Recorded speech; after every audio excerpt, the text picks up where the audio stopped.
You don't have to be a writer to keep a journal. As a matter of fact, there are many ways in our technologically advanced world to keep a journal these days, and we'll talk about some of those in this lesson. But let's talk about journaling because it's a resource. Journaling is so helpful in so many ways, and it's why it's recommended by a lot of people in the counseling therapy worlds as a good outlet and release for people when they are stressed or overwhelmed or dealing with anxiety, dealing with depression, because it helps reduce your stress. It helps it to be easier to achieve your goal. I don't know if you've noticed, but anytime you write down a goal, anytime you get something on paper about your goals, your brain automatically starts on that path towards that goal. It's one of those things, brain from the brain into the hand onto paper is very helpful in getting our brains on board to pursue a goal. It helps us get more clarity. Thoughts in our heads just tend to percolate just like around and around in our heads. But once we get them onto paper, we can actually look at them and see them for what they are. We can go over them and just it just helps to get them on paper. It gives us more clarity. Increases happiness, develop more problem solving skills, increase your emotional intelligence. This is a big one because many people today in our world do not even know what's going on inside of them. Many of them are ignoring, shaming, and pushing down all of their emotions because that's what we've been taught, that emotions are basically your enemy, that they're fighting against you and you have to fight through them to get to all your goals. And so many times we just discount them entirely. And so journaling helps us to become more aware of what's going on inside of us. I know my daughters that we brought home from China who had been orphaned and didn't have that first couple of years of bonding with their parents. Two of my daughters came home at 2.5 and one of them at 14. So she didn't have that for 14 years. And their emotional intelligence level was so minuscule, like, especially coming from China, because there's not a lot of emphasis over there on emotion either. But sometimes I'll ask them, like, how they feel about something, and they seriously do not know. They just don't know. Like, they've never even considered what's going on inside of them. So that can be very helpful. Journaling can be very helpful for this. Increased memory power. So this actually gets things out of our brain and onto paper and gives us more space up here for memory of other things. Journaling is good therapy. If you cannot afford counseling or a therapist, you need to be journaling. Journaling helps us to get it all out there. Just pour out what's inside and get it on paper. And in doing so, we need to be brutally honest. You need a journal that you can put in a safe place that no one is going to be able to look at or read, so that you feel that it's totally safe to be able to pour out everything honestly.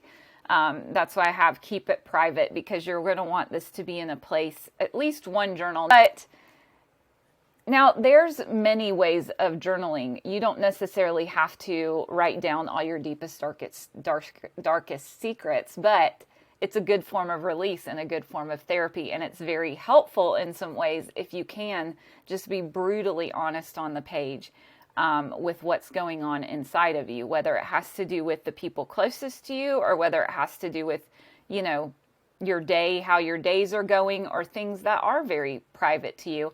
You just want, I feel like you need one journal in your life that you keep very private and either hide it or lock it up or, you know, do whatever you need to do with it. I don't know how nosy the people at your house are. Some of mine tend to be nosy. I don't think they nose around in my journal. They probably don't care that much, honestly. But it's where I've learned to just pour out exactly what's on my mind and be able to say exactly what I want to say. And as I'm doing that, I find that things become a lot more clear to me. As a matter of fact, as I'm journaling, I was just journaling this morning about some things. And as I was writing the words, I was like, Candace, this is a really bad attitude. Like, we need to see how we can adjust this. Like, this is not, and some of the things I was even writing that I was feeling, I was like, that's not accurate. Like, that's not truth. So it's a good way to do that when you're being honest on paper. It's a good way to see those things in yourself. If you're not being honest, or if you're keeping things very shallow, or if you're trying not to be ugly or mean or unkind, or seem too irritated, you're trying to be a good person on paper, you are not going to see those things in your life, that probably the things that are at the root of it that need to be dealt with. And so it's really good to have a place where you can just be brutally honest. I always try to end my journaling sessions, no matter what I've really complained about, let everything hang out, said or went over in my journal. I always try to end with, but I am thankful, because I feel like we talked about in the last video, gratitude is what we cling to. The good is what we cling to. If we leave ourselves without any hope, we kind of spiral into the negative, right? And so I always try to follow up with, but I'm thankful. You don't have to do that, but I feel like that leaves you with some hope. What you're thankful for, where does the gratitude come in? Where do the good things come in that you can cling to? Also, as I'm journaling, a lot of times I will find some action items in there, some things that I could do, some responsibility that I could take. Some ways that I am not doing what I should be doing. And I take those action items with me, like putting them into my planner. The other day I was journaling and I was really upset about something. And I realized, I can write an email about this. And even in writing the email and getting it out on paper, some things I was upset about, I didn't even have to send it to the people that I really wanted to send it to. I actually wrote it and then I just sent it to my husband and I said, here, I just need to get this out. I was processing. I didn't even need feedback from him. I just needed to be able to put that on paper and send it to someone. But I know many times I've written things to people or at people or whatever, and then just deleted them. You write a long text and you're like, nope, that's not gonna help or work or be helpful in this relationship, but it's getting those feelings out, right? Like, it's a release. It's a stress release. So develop some action items, some things. Maybe you do really need to write a letter, an email, or respond to something, or write a text. And journaling has given you some things to think about and some ways that you could do that. And you feel like that would really help in a certain situation, put that action item in your planner to be able to do later. I like to go back and review my old journals. I think I don't know that I've thrown away many journals. I think I have thrown away a few.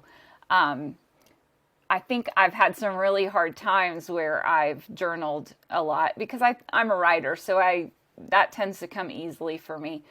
And there was a certain period of time where I found these journals, and a couple of them I think I ended up burning because I was like, just as a symbol of this time in my life is gone and this is the old me or whatever. But when I go back through those old journals, I can see my progress. I can see how far I've come. I can see things that I might have felt before that I don't feel now. Or I can see where I'm exactly the same. Like, we have not conquered these mountains. We have not tackled these problems. Or, I'm saying the same thing over and over here. I really probably need to address that in myself and really do some work in that area. So reviewing old journals can actually be really helpful for your growth and your moving forward in life.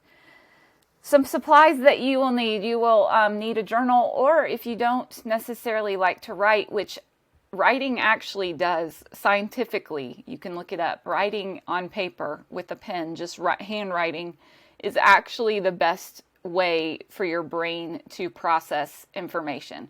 So if you're writing it down with a pen and paper, your brain is actually really taking note and paying attention to what you're doing. You could have an online journal, though. You could have a journal on your phone. There's probably apps galore for that. Or you could have a voice journal. I know that there's also places where you can just have voice notes and memos and be talking it out. And that might be helpful for some people. I'm going to put some options in the description of this lesson because there's things that I've come across along the way that may be helpful to you. There's also journals that have prompts in them. So you could even do a notebook and go on Pinterest and find journaling prompts. And that's just where,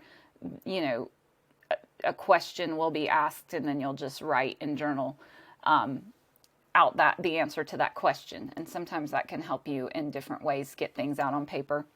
Some accessories for that journal.